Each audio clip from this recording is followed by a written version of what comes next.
નમસ્કાર મિત્રો, તમારું સ્વાગત છે તમારી પોતાની યુટ્યુબ ચેનલ હિરેન બેન્કરમાં। આજે આપણે આજના નવા વિડીયોમાં મિત્રો જોઈશું પાન કાર્ડ માટે 1 એપ્રિલથી જ જન્મ તારીખનો પુરાવો ફરજિયાત કર્યો છે સરકાર। તો ચાલો જોઈએ શું કહે છે મિત્રો।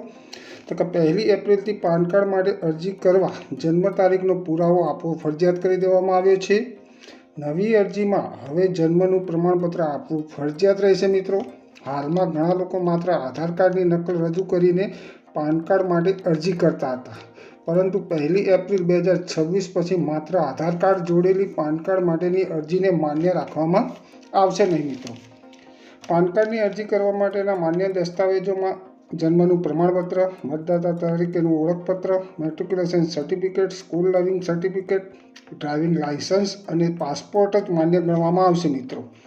આમ 1 એપ્રિલ 2026થી PAN card permanent account number માટેની અરજી પ્રક્રિયામાં મહત્વપૂર્ણ ફેરફારો અમલમાં આવી રહ્યા છે મિત્રો। આ ફેરફારો નવા ઇન્કમટેક્સ નિયમો 2026નો હિસ્સો જ છે। પરિણામો 1962ના જૂના નિયમો તેને લાગુ પડશે નહીં, તેને બદલે નવા નિયમો લાગુ પડશે મિત્રો। પાન નંબર મેળવવા માટેના જૂના ફોર્મ હવે બંધ થશે।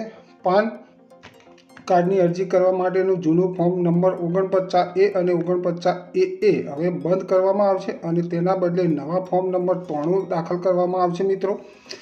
ફોર્મ નંબર 93 ભારતીય નાગરિકો, કંપનીઓ અને અન્ય આકારણી હેઠળના અન્ય કરદાતાઓ માટે લાગુ પડશે મિત્રો।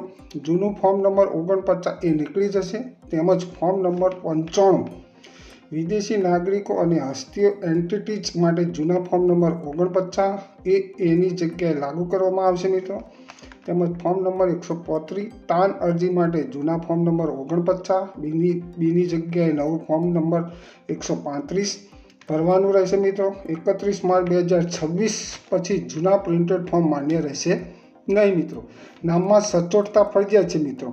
તો કે નવી સિસ્ટમ હેઠળ પાન કાર્ડ પર છપાયેલું નામ તમામ દસ્તાવેજો સાથે સચોટ રીતે મેળ ખાય તે રીતે છપાયેલું હોવું ફરજિયાત રહેશે મિત્રો। આમ કોઈપણ તબક્કે ગેરસમજ અને છેતરપિંડી થતી અટકાવી શકાશે મિત્રો। પાન કાર્ડ બનશે એકમાત્ર ફાઇનાન્શિયલ ઓળખ મિત્રો।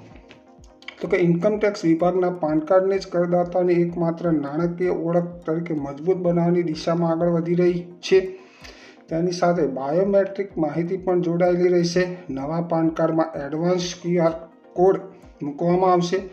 1 એપ્રિલ પછી જારી થનારા પાન કાર્ડમાં એન્હાન્સ્ડ QR કોડ રહેશે, તેથી બેંકો, નોકરીદાતાઓ, ટેક્સ અધિકારીઓ તાત્કાલિક વેરિફિકેશન કરી શકશે અને નકલી પાન કાર્ડનો ઉપયોગ રોકી શકશે મિત્રો। તો જો તમને આ મારી માહિતી ગમી હોય તો બાજુમાં આપેલ બેલ આઇકન બટન દબાવીને ચેનલને જરૂરથી સબસ્ક્રાઈબ કરવા વિનંતી, જેથી કરીને હું કોઈ નવા વિડીયોના અપડેટ કરું તો સૌપ્રથમ તમને તમારા મોબાઈલમાં એના નોટિફિકેશન મળી રહે। આભાર મિત્રો, તમારો દિવસ શુભ રહે।